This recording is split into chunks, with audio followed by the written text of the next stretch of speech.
Salam, selamat pagi Bapak Ibu, Saudara-saudari kasih Kristus. Hari ini Kamis 28 Maret 2024. Saya Pendeta Makmur Simanjuntak, Gembala Sidang GKO Bekasi 2, mengajak Bapak Ibu, Saudara-saudari sekalian untuk mengikuti renungan singkat yang dikeluarkan Sinode Gereja Kristen Ekumene di Indonesia dengan berpedoman pada pola pembacaan 4M, yaitu menerima, merenungkan, melakukan, dan membagikan firman Tuhan. Pembacaan firman Tuhan hari ini tertulis dari Ibrani 2 ayat 14 dengan tema sebagai penolong. Untuk M yang pertama, yaitu menerima firman Tuhan, mari kita berdoa. Ya Allah Bapa yang penuh kasih dan pemurah, di saat pagi hari ini kami semua umat-Mu datang di hadirat Tuhan mengucap syukur untuk hari baru yang Tuhan berikan. Pagi hari ini dengan segala kerendahan hati kami datang menghampiri hadirat-Mu dengan memberikan hati kami untuk menerima firman Tuhan, untuk melandasi seluruh aktivitas kerja kami hari ini. Karena itu berikan kami hikmat untuk mengerti firman Tuhan, untuk kami dapat mengerti dan dapat melakukannya. Dalam Yesus Kristus kami berdoa. Amin.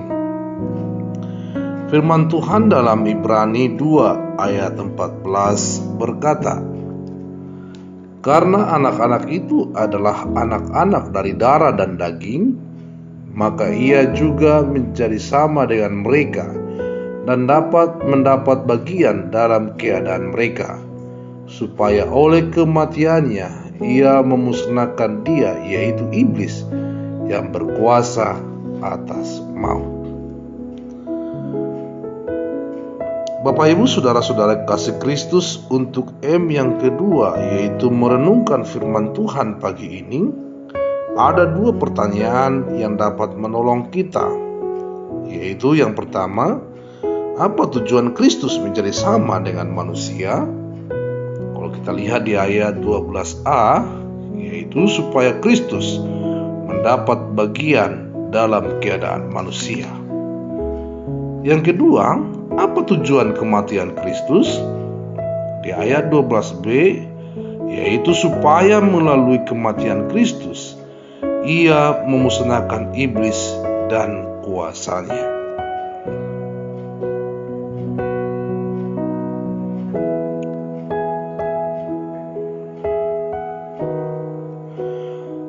Mengapa Allah, Raja di atas segala raja, Sang Pencipta, mau menjadi manusia yang lemah dan terbatas?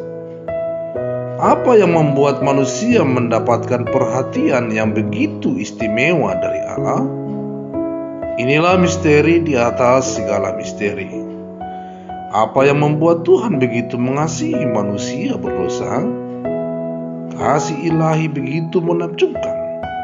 Dia memberikan kasih-Nya bukan dari jauh, melainkan Dia berkenan datang langsung, menghadapi segala kekotoran kita, mengalami segala duka dan penderitaan yang tidak sepatutnya Dia terima. Inilah inkarnasi yang begitu nyata. Kristus datang sebagai manusia supaya Dia dapat memberikan pertolongan yang paling tuntas bagi kita. Tuhan adalah juru selamat dan penolong yang sejati. Ketika Yesus datang ke dunia, Dia juga memilih merasakan pengalaman yang sama dengan orang-orang yang ditebusnya. Sejak kelahiran hingga kematian Kristus, tidak ada pengalaman manusiawi yang terlewat olehnya, kecuali dalam hal berdosa. Karena Kristus telah menaklukkan dosa, Dia sanggup menolong kita ketika kita dicupai. Yesus tidak asing dengan pergumulan kita di dunia ini. Pribadi yang menyelamatkan kita tetap terhubung dengan kita dan sangat mempedulikan kita.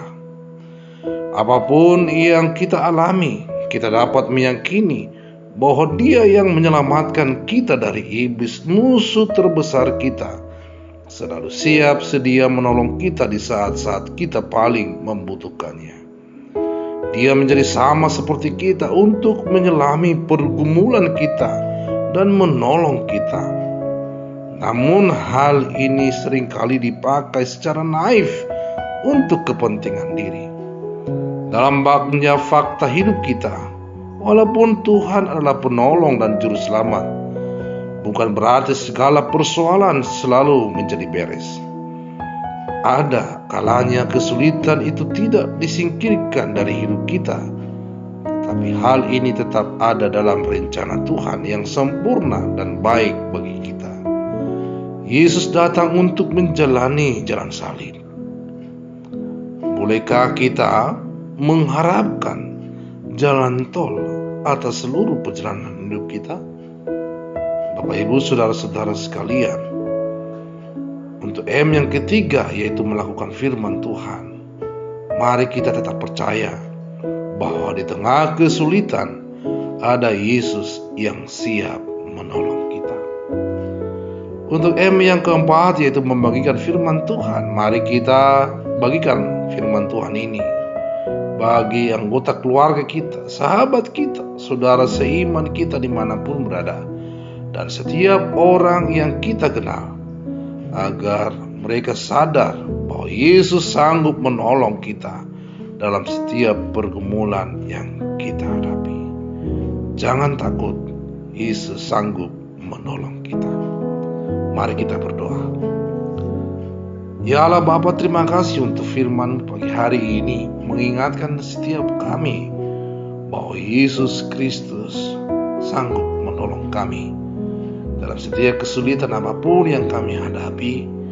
Kami tahu Yesus mau menolong kami. Karena itu Tuhan, mampukan kami melakukan firman Tuhan ini dalam semua karya dan perjalanan hidup yang akan kami jalani di sepanjang hari ini, sehingga dalam semua kesulitan dan apapun yang menghadang kami tidak takut, karena Tuhan akan menolong kami.